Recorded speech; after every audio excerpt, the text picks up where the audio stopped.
छन छन की अदृश्य आवाज़, रात का अंधेरा, लगातार बजने वाली आवाज़। ऐसा लगता था कोई सामान्य ढंग से चल रहा हो। कभी कभी वो आवाज़ बिल्कुल पास में सुनाई देती थी और कभी कभी दूर से भी ये आवाज़ आती थी।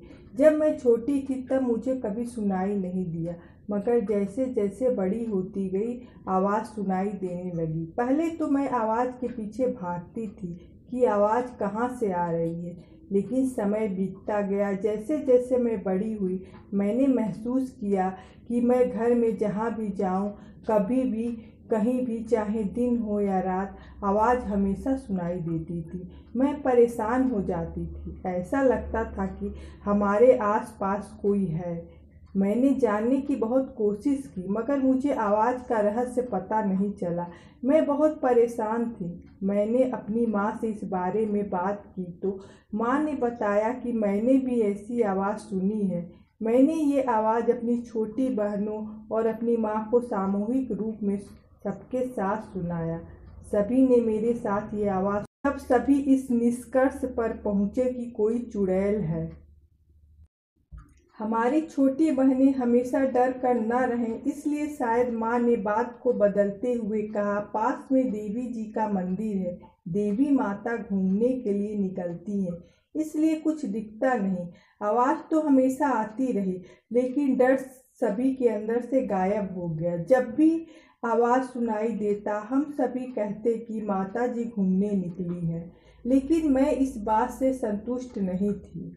हम लोग कॉलोनी में रहते थे। हमारे घर के आसपास बहुत सारे पेड़ पौधे, पेड़ों का झुरमुट सा रहता था। 2 कमरे थे। दोनों कमरे की खिड़कियां बाहर खुली जगह पे खुलती थी। खिड़की के बाहर अंधेरा और झाड़ी था। मैं हमेशा खिड़की की तरफ पीठ करके बिस्तर पर बैठकर पढ़ती थी। जब मैं एकांत होकर पढ़ती तो अचानक से मेरे एकदम पास से पायल की आवाज़ सुनाई देने लगता था। ये आवाज़ कोई नर्तकी की घुंघरू की तरह नहीं, बल्कि किसी दुल्हन के पैरों के पायल की तरह होता था, जो कदमों के उठने और गिरने के साथ एक सामान्य संतुलन के साथ बजता था। मैं घर में बड़ी थी। मैं सबसे देर तक जगती थी और पता नहीं क्यों मुझे ये आवाज़ हमेशा सुनाई देता था। जब मैं सुनती थी तो पढ़ाई से ध्यान हट जाता। मैं पीछे पलट कर देखती तो आवाज़ बंद हो जाता। वैसे भी बाहर अंधेरा रहता था। पड़ोसियों के घर के पीछे का हिस्सा था। डर के मारे पढ़ाई बंद हो जाती।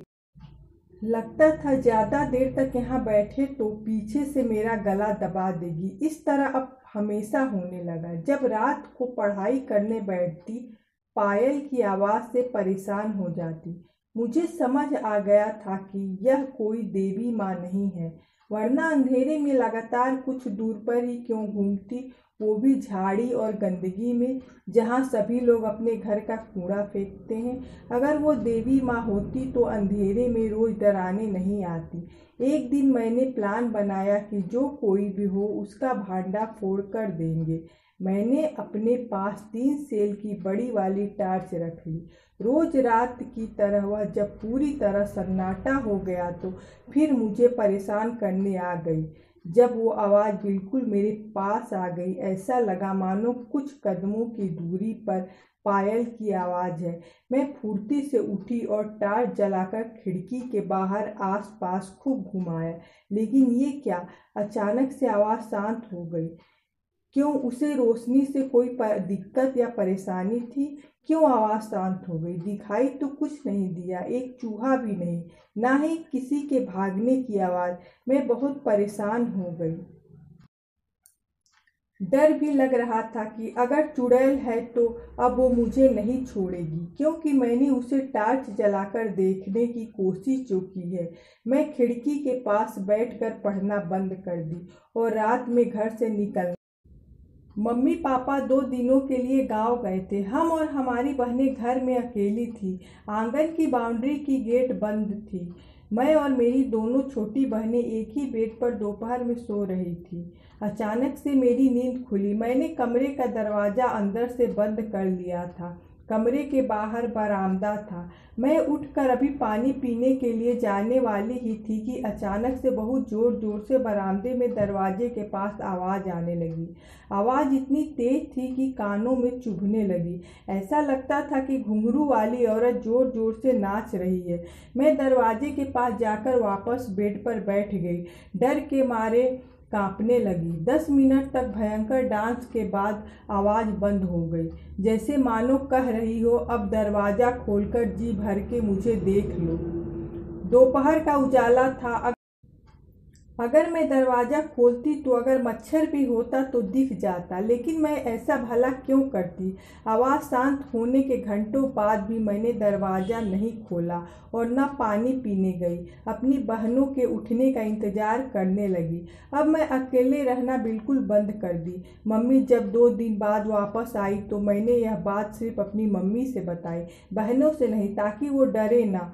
मम्मी मेरी बातों को सुनने के बाद बताया कि तुम्हारे दादाजी बताते थे कि पास में एक पुराना सूखा कुआं है जो झाड़ियों से ढका था। वहां पर उन्होंने कई बार चुड़ैल देखी है। उन्होंने वहां के रहने वालों से जब उस चुड़ैल के बारे में पूछा तो पता चला कि एक बारात पुराने समय में गुजर रही थी। अभी बारात गांव के अंदर जाने वाली थी, तभी डाकुओं ने बारात पे हमला कर दिया और सभी लोगों को मारा पीटा। जो भी दहेज में पाए थे उन्हें वे लोग लूट लिए। कुछ लोग भाग गए, कुछ मारे गए।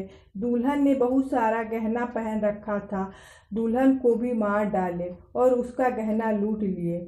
ससुराल पहुंचने से पहले ही दुल्हन को अगवा और फिर मार दिया गया था।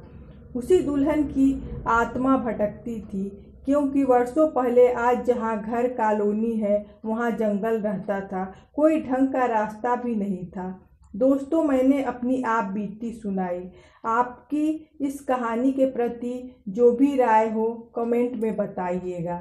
कुछ दिनों बाद मेरी शादी हो जाती है और मैं ससुराल चली गई। इस तरह यह कहानी समाप्त होती है।